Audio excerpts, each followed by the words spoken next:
Hey yo, bienvenue dans le podcast The GOAT MMA Boxing. J'espère que vous allez bien les GOAT, que vous portez bien en ce début de week-end, fin de semaine très chargé en sport de combat.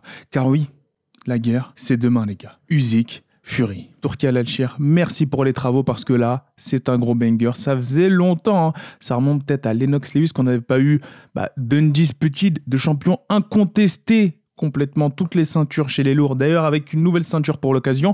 Mais là, ce n'est pas le sujet, les gars. Ce n'est pas le sujet parce que, à défaut d'avoir pu faire une analyse complète sur cet affrontement, une analyse technique, il y a un détail qui m'a interpellé.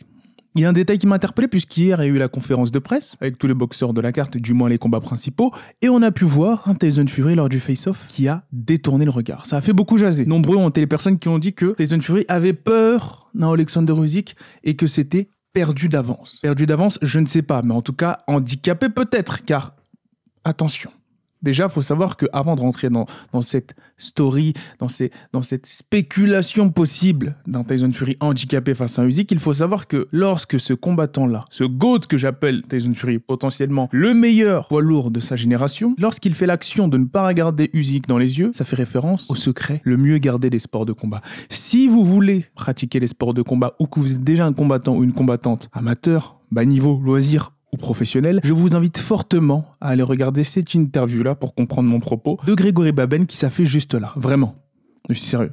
Allez regarder cette petite interview, elle va possiblement changer votre vie si vous êtes compétiteur ou futur compétiteur. Et oui, parce que là, on a vu des John Jones faire exactement la même chose que ce Tyson Fury-là, Leon Edwards faire exactement la même chose que ce Tyson Fury-là, ne pas regarder dans les yeux de sa proie avant de l'annihiler. Allez regarder cette interview, les gars. Allez regarder cette interview, les filles. Je vous conseille fortement. Ça peut changer votre carrière, la trajectoire de votre carrière. On poursuit. Moi, quand j'ai vu ça, surtout quand j'ai vu ça par vidéo, parce qu'il n'y a pas les détails de la peau. C'est-à-dire que quand j'ai vu ça, j'ai fait c'est bon. Combo chapeau plus détour de regard, c'est dans la poche pour Tyson. Il va faire une masterclass. En plus, il est dans une shape inédite, jamais vue à ce jour pour le Gypsy King. Il va choquer le monde. Et d'ailleurs, moi, je vous avoue que j'avais un petit, on va dire, pour le choix du cœur, j'étais plus vers Tyson parce que dans ce combat-là, j'ai l'impression qu'il est vraiment très sous-estimé et que les gens ont peut-être fait l'erreur de garder en tête le combat face à Francis Ngannou où on voit que le mindset est complètement différent. Mais ensuite, j'ai vu une photo, ou plus en détail, qui m'a vraiment inquiété, où on voit un tissu cicatriciel, une cicatrice juste en bas du sourcil, sur la paupière droite de Tyson Fury, qui peut poser problème. Et oui, parce qu'on sait que ce combat-là, à la base, il devait avoir lieu plus tôt. Mais il a été repoussé à cause d'une coupure qui est survenue lors d'un sparring de Tyson Fury. Il a donc appelé Turki Al-Alshir, il a dit « je peux pas combattre ». Ils ont repoussé le combat et il se fait maintenant. Là, c'est problématique. Pourquoi ? Parce qu'on sait que ce problème-là de coupure à l'œil droit, il existe depuis 2019. Depuis son combat assez compliqué face à Otto Wallin, où il a été ouvert à 2 reprises sur le même œil. Et depuis ce combat-là, il a réussi à s'en sortir, à esquiver les bombes qui lui étaient envoyées. Mais on voit que lorsque ça touche, c'est compliqué. Et là, le combo cette fois-ci, Alexander Usyk, c'est-à-dire la précision d'Alexander Usyk, plus l'indication donnée par le tissu cicatriciel de cette coupure, peut porter défaut grandement au Gypsy King. Et notamment à la stratégie. Surtout une indication sur la stratégie potentielle d'un Tyson Fury, qui jusqu'alors, je vous avoue, je ne sais pas comment est-ce qu'il allait aborder le combat. Mais là, lorsqu'on a plusieurs personnes qui rapportent le fait que cette coupure-là n'est pas complètement refermée, que c'est encore fragile, un jab, un crochet simple d'Usyk, et ça se réouvre, ça peut changer l'issue du combat très tôt. Très très tôt, ça peut être déterminant. Et on peut se dire, Tyson Fury, il va peut-être entrer dans ce combat-là en ayant l'intention de finir le combat par KO dans les premiers rounds.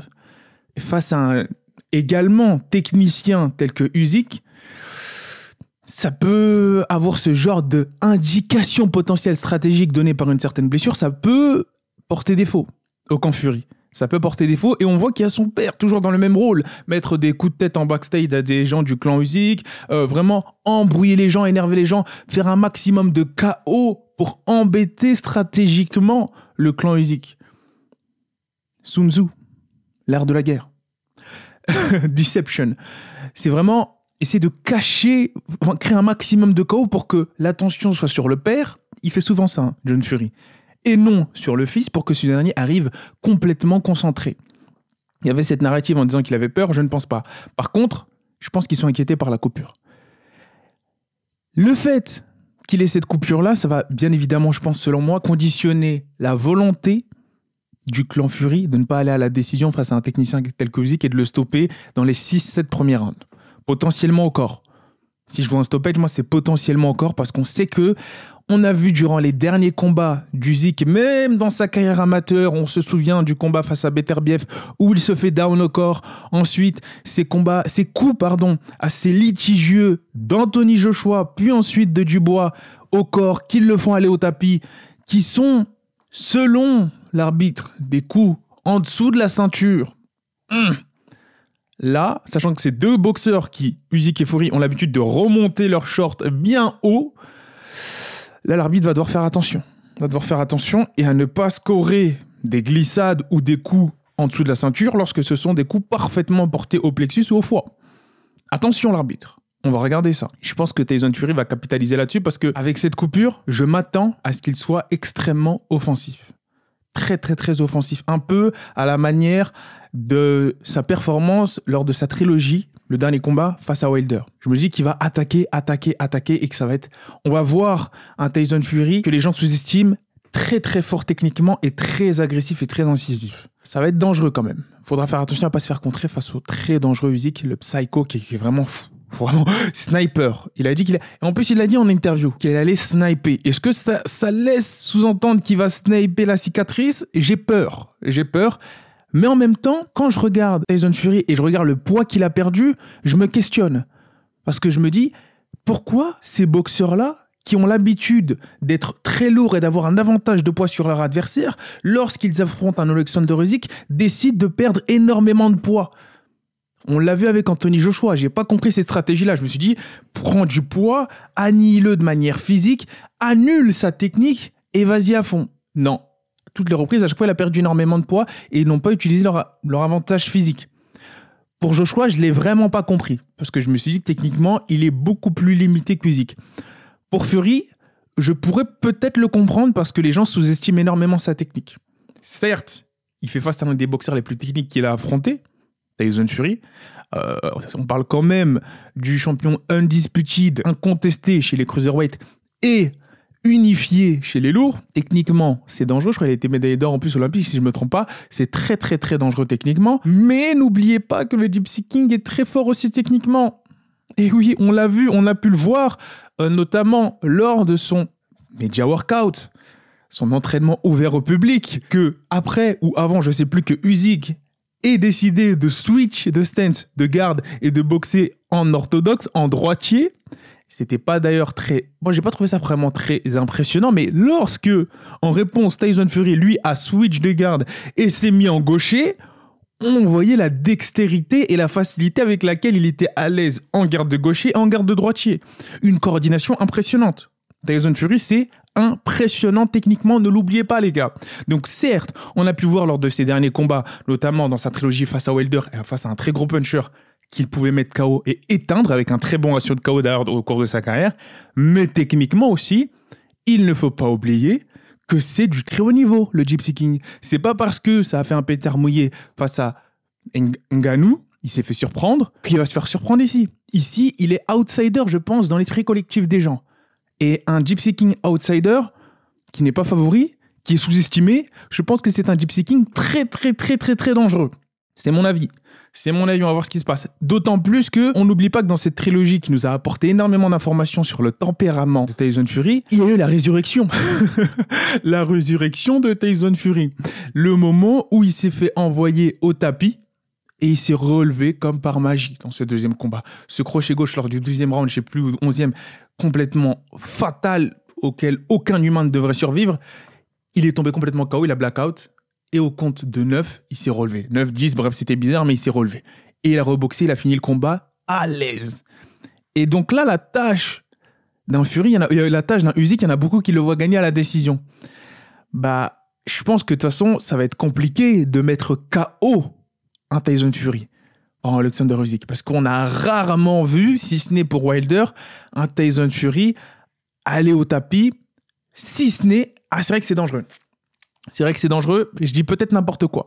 Parce qu'on a, la dernière fois qu'on a vu un Tyson Fury, donc là vous avez vu que j'improvise un peu, je n'ai pas préparé cette vidéo, mais la dernière fois qu'on a vu un Tyson Fury affronter un combattant de cette corpulence et avec cette mobilité, ce centre de gravité, c'était face à Steve Cunningham, et il s'est fait down.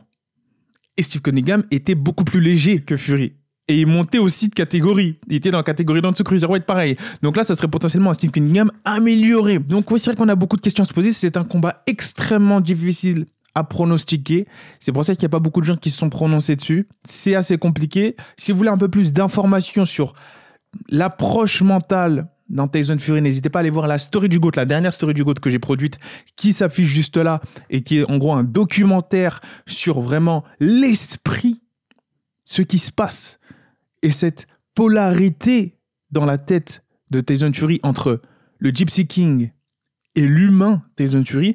Et je pense que là, ils ont réveillé le Gypsy King.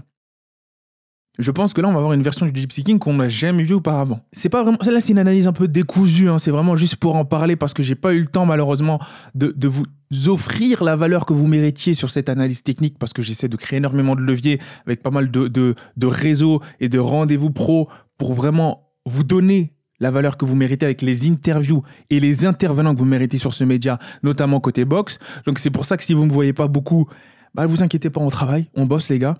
Mais si je devais donner mon avis et mon pronostic, le choix du cœur, et cette fois-ci de la tête, je vais aller et je vais écouter la chèvre boxe, l'oracle Mystic Sigma, et je vais aller avec un Tyson Fury. Et oui, comme j'avais prédit, comme la chèvre, l'oracle avait prédit un Ryan Garcia qui allait complètement aller contre toutes les odds, toutes les cotes. Je pense que, alors je ne sais pas si vous me direz en commentaire c'est quoi les cotes de ce combat-là, je n'ai pas eu le temps de regarder non plus, mais je pense que Tyson Fury va en choquer plus d'un. Tyson Fury qui, à cause de lui dont le combat a été, on va dire, retardé, l'échéance, il a annulé la première échéance et repoussé, il a dit, en interview, ça m'a marqué, ça montre qu'en fait son mindset c'est vraiment pas les ceintures mais c'est battre un Usyk, il a dit, je compte et j'ai envie, lorsque j'aurai toutes les ceintures, remporter toutes ces ceintures face à Usyk, notamment la toute nouvelle, Undisputed, qui a été créée par Turki Al-Alshir, tout donner à Turki Al-Alshir, à son excellence. Donc on voit que lui, le matériel, ça ne lui importe vraiment pas. C'est vraiment le fait qu'il n'a pas aimé l'aspect « je suis la proie et Usyk est le chasseur ». Que ce dernier, à chaque fois, montre sur le ring, à chaque fois qu'il remportait ses derniers combats-là. À chaque fois, sur les 3 derniers combats de Tyson Fury, il y avait un Alexander Usyk dans les parages qui était là pour chasser. Et parfois, on se dit, il y avait cette narrative qui se disait que Tyson Fury fuyait, ne voulait pas affronter un Alexander Usyk. Là, il est dos au mur. Et un Tyson Fury, dos au mur, pour moi, c'est extrêmement dangereux. Voilà. S'il ne fait pas d'erreur, je le vois gagner le combat. Là, c'est fou ce que je vais dire, c'est un pronostic complètement fou, mais vous avez compris, ce combat-là, c'est du 50-50, je peux avoir complètement tort et vous pouvez avoir complètement raison ou tort, voilà, en fonction de si vous êtes d'accord ou pas avec moi, voilà. Ne me tirez pas dessus en commentaire. Par contre, soutenez le podcast, les gars, mettez votre pronos et likez, abonnez-vous, on est ensemble. Je vois un Tyson Fury le remporter avant la limite. 7e round potentiellement, 6e, 7e round. Je sais que c'est complètement faux comme take, mais je vois remporter avant la limite, même si je me pose des questions sur sa perte de poids, mais donc il se dit qu'il va vraiment être incisif et plus rapide potentiellement. Je le vois remporter avant la limite et je le vois remporter avec un KO potentiellement au corps, les gars. Au corps. Je le vois sceller et prendre comme exemple un Beterbiev, un Dubois, un Joshua en creusant, dig the body, comme disent les Américains, en creusant le corps, bam bam, parce qu'on sait qu'il est très difficile dans les premiers rounds à toucher, de par ses mouvements de tête et ses déplacements, son jeu de jambes, à la tête, un Alexander Usyk. Je vois Tyson Fury l'a remporté avant la limite, 7e round potentiellement. Et je sais que c'est assez osé de dire ça. C'est assez osé de dire ça parce que je pense que cette coupure va s'ouvrir très rapidement. Je pense qu'il va saigner dans les premiers rounds, avec la précision d'élite, tel un sniper d'Alexander Usyk. Il va dire, ok, donc ça, il va se débarrasser de ça tout de suite. Coupure, boum. Cross du gauche, bras arrière en plus, ça va toucher. Il va saigner, il va être dans l'urgence, mais toujours très calme, ils s'y attendent, et bam, il va toucher au corps. Je pense que c'est comme ça que Tyson Fury va choquer le monde. Je peux avoir complètement tort. Mais c'était vraiment pour vous donner une petite analyse assez express, très rapide, de par les événements qui se sont produits là tout de suite dernièrement, juste avant le combat, et de par, on va dire, l'historique des deux boxeurs.